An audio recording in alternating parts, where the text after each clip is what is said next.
I unlocked the door to my lake house expecting silence, the smell of pine, and that familiar calm that always washed over me the second I stepped inside. But instead I was hit with dust, splintered wood, and the sound of my own heartbeat pounding in my ears, because my kitchen and living room were completely demolished.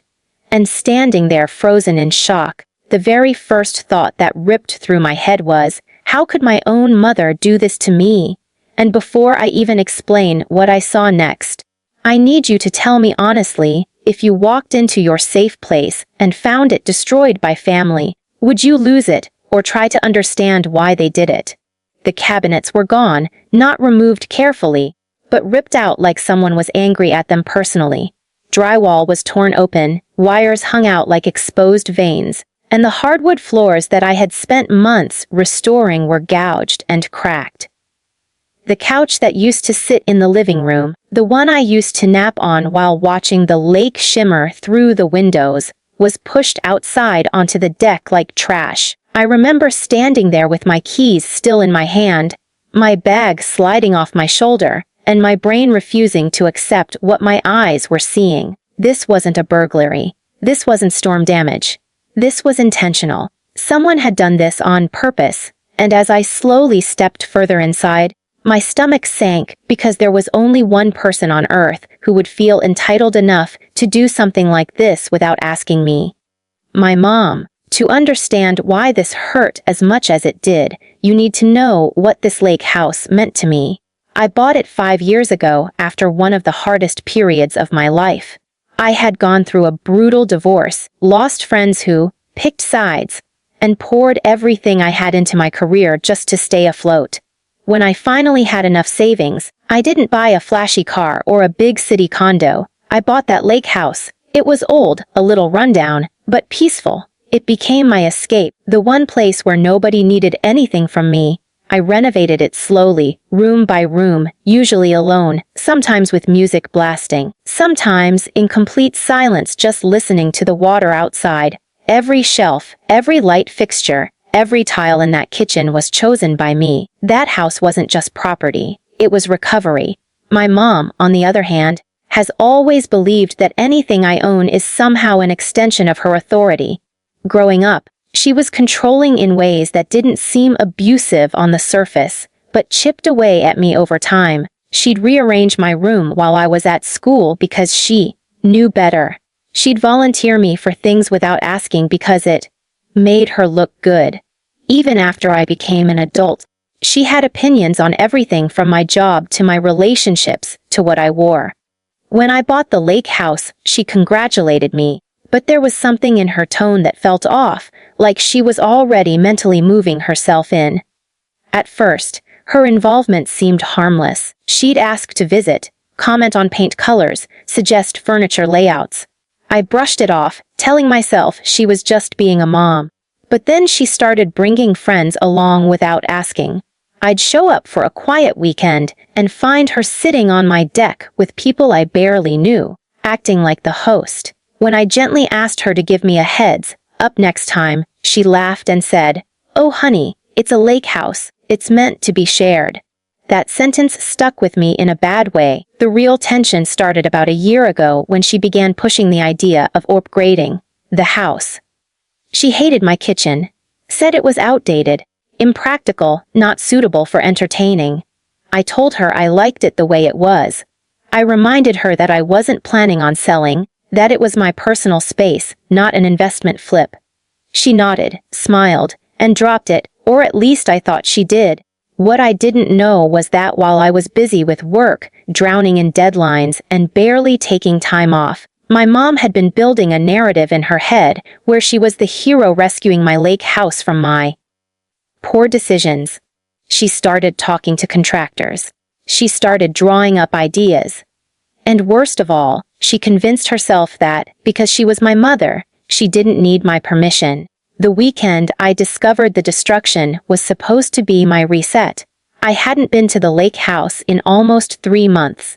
I told my boss I was unavailable, packed groceries, and drove out there imagining long mornings with coffee by the water. That fantasy shattered the second I opened the door. I walked back outside, checked the house number like maybe I had somehow gone to the wrong place, and then walked back in, my chest tight, my hands shaking. I called my mom immediately. She didn't answer. I called again. Straight to voicemail. I sent a text that just said, "What did you do to my house?" No response. I stood there for almost an hour, pacing, taking photos, my emotions swinging wildly between rage and disbelief. Finally, my phone rang. She sounded cheerful. That alone made my blood boil. I demanded to know what happened. There was a pause, just long enough to feel calculated, and then she said, "Oh good, you're there. I wanted you to see it in person." I asked her if she had lost her mind. She told me to calm down. That phrase, "calm down," flipped a switch in me. I reminded her, through clenched teeth, that she had no right to touch my house. That she destroyed my kitchen. That she didn't ask. And that's when she said the words I will never forget, the words that changed how I saw her forever. She said, "I did it for you." She went on to explain, like she was presenting a gift, that she hired a crew to open up the space, modernize it, and make it appropriate. She said my design choices were impractical, that I didn't know what I was doing, and that she was tired of watching me waste potential. She genuinely believed I should be grateful. I was shaking so hard I had to sit down on the bare subfloor where my kitchen used to be. I told her she crossed a line. She laughed and said, "You always overreact. This is why you need me." That sentence hit harder than the demolition itself. It wasn't about the house anymore. It was about control. I told her she needed to come there immediately. She refused, said she was busy, said we'd talk later, and then she hung up. I spent that night at the house because I was too angry and too numb to leave. I slept on an air mattress in a room that smelled like sawdust. I kept replaying every interaction with her, every time I let something slide, every time I told myself it wasn't worth the fight. This was the result. By morning, my anger had hardened into something else, something colder and more deliberate. I started making calls. The contractor confirmed that my mom had signed the agreement, paid the deposit, and authorized demolition. When I asked why they didn't verify ownership, he awkwardly said she seemed very confident. That confidence had just cost her more than she realized. I confronted my mom again the next day, this time in person. She showed up acting annoyed, like I was inconveniencing her. She walked through the wreckage with her arms crossed, criticizing the crew for not going far enough yet. I told her she needed to stop everything immediately. She rolled her eyes and said it was too late now. That was the moment something inside me snapped. I told her she would be paying for every cent of damage. She scoffed and said, "With what money? I did you a favor." I reminded her that the house was in my name, that she committed destruction of property, and that I had documentation. The color drained from her face just a little, but she recovered fast, switching tactics. She started crying, said she was just trying to help, said I was ungrateful, said after everything she sacrificed for me, this is how I repay her. And there it was, the guilt. The same guilt she had used my entire life to keep me in line. This is where I want you to pause for a second, because this was the exact point where I had to make a choice. I could let it go, swallow my anger like I always had, and fix the house myself to keep the peace, or I could finally stand my ground and deal with the fallout. Before I tell you what I decided to do next, I want you to comment what you would have done in my place, because at that moment, it felt like no option ended without pain. I told her to leave. She refused at first, said she wasn't done talking. I repeated myself louder. Finally, she left in a huff, telling me I'd regret this and that I was tearing the family apart over some walls. The irony of that statement almost made me laugh. Over the next few days, I gathered everything. Photos of the house before. Messages where I explicitly told her I liked it as it was. The contractor's invoices. I talked to a lawyer, not even fully sure I'd go through with it, but needing to know my options. And when the lawyer told me I had a solid case, that what my mom did was legally considered unauthorized demolition, my hands trembled all over again, not from fear this time, but from clarity. I didn't want to hurt my mother. I wanted my autonomy. I wanted my life back. I wanted my lake house to be mine again. And as I sat there looking out at the water, surrounded by the wreckage of what used to be my sanctuary, I realized this wasn't just about a kitchen and a living room. This was about finally drawing a line she couldn't bulldoze through. That's where part 1 of this story has to pause, because what I did next set off a chain reaction I never could have predicted, and the things my mom said and did after she realized I wasn't backing down were more shocking than the demolition itself. If you think this was already bad, trust me, it only gets worse from here. I left off at the moment I realized this wasn't really about a kitchen or a living room, it was about control, and the second that thought settled in my chest, everything changed, because once you finally see the pattern clearly, you can't unsee it. And that night at the lake house, sitting in the dim light with dust still floating in the air, I made a decision that scared me more than anything my mom had ever done. I decided I was done letting her run my life, no matter how ugly it got. The next morning, I woke up sore, exhausted, and strangely calm, the kind of calm that comes after you've already accepted that a storm is coming. I made coffee using a little camping stove I kept in the garage, sat on the deck, wrapped in a blanket, and watched the lake like I'd done so many times before. Except this time, it felt different. The house behind me was broken open, raw, vulnerable. And in a way, it felt like a reflection of me. For years I'd kept everything patched together, just enough to function, just enough to keep the peace. Now it was all exposed. My mom started texting me mid-morning, long messages, paragraphs. She swung wildly between guilt and anger. One minute it was, "I don't understand why you're doing this to me."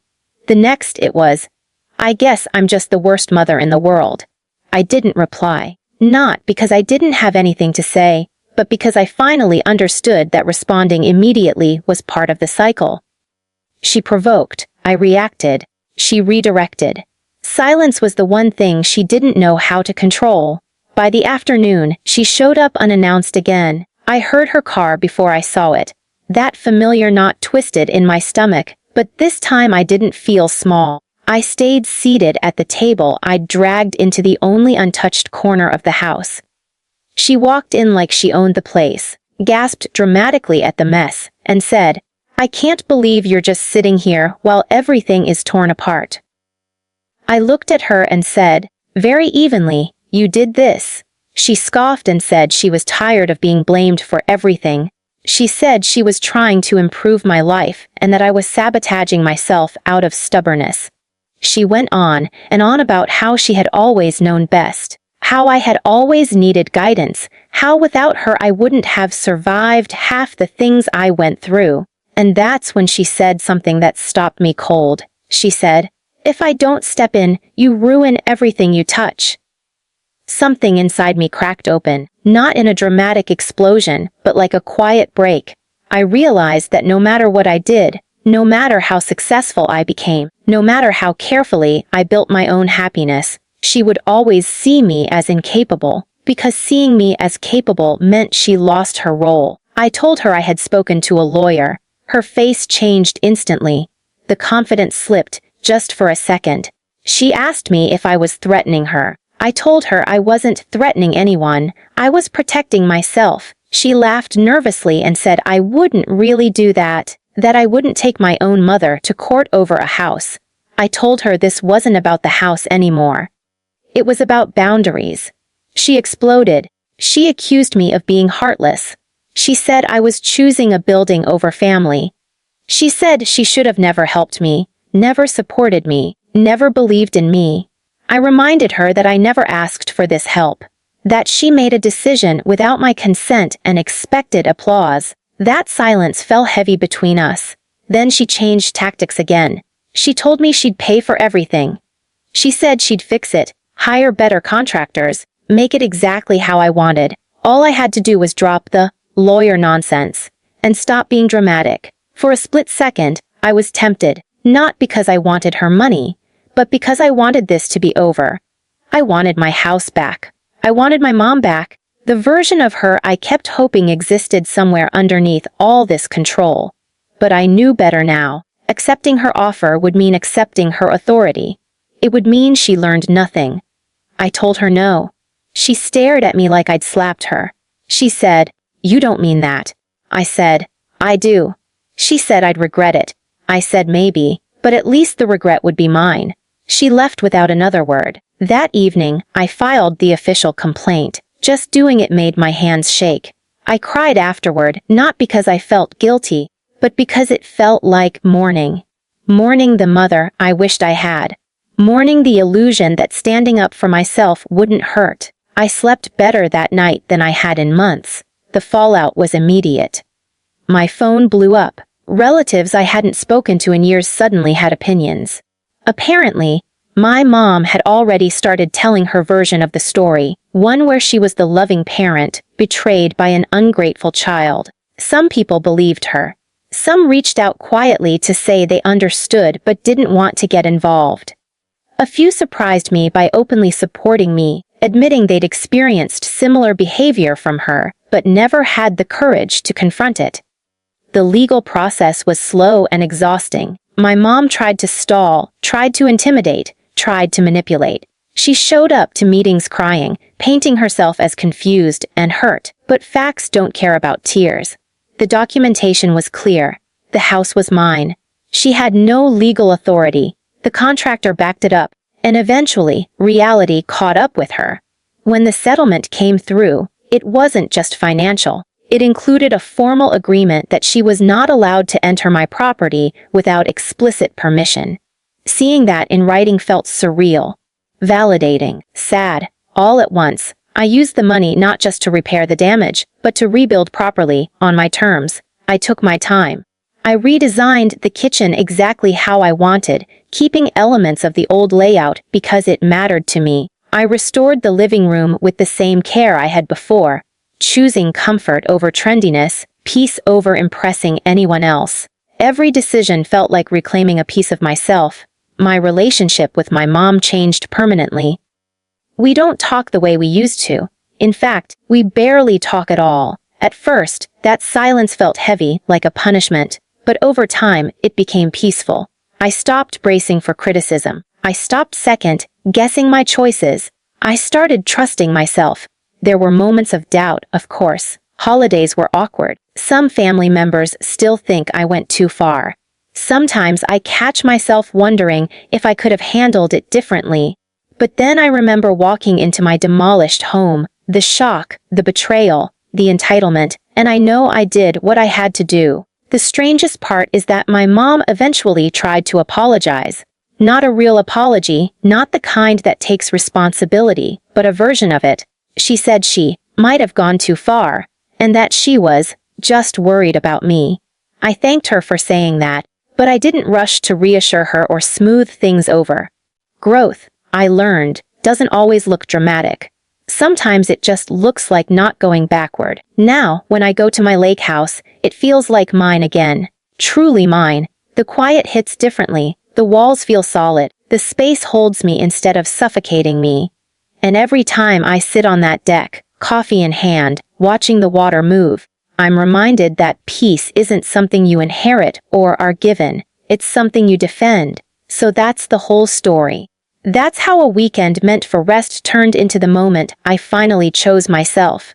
And I still wonder sometimes, was I wrong for standing my ground, for taking legal action against my own mother, or was that the only way to stop a cycle that would have never ended otherwise? If you were on my side, if you think boundaries matter even with family, go ahead and like this video. If you want to hear more real stories like this, subscribe to the channel. And please, share your final thoughts on this whole mess in the comments, because I read them. And I know I'm not the only one who's been through something like this. I'll see you all in the next story.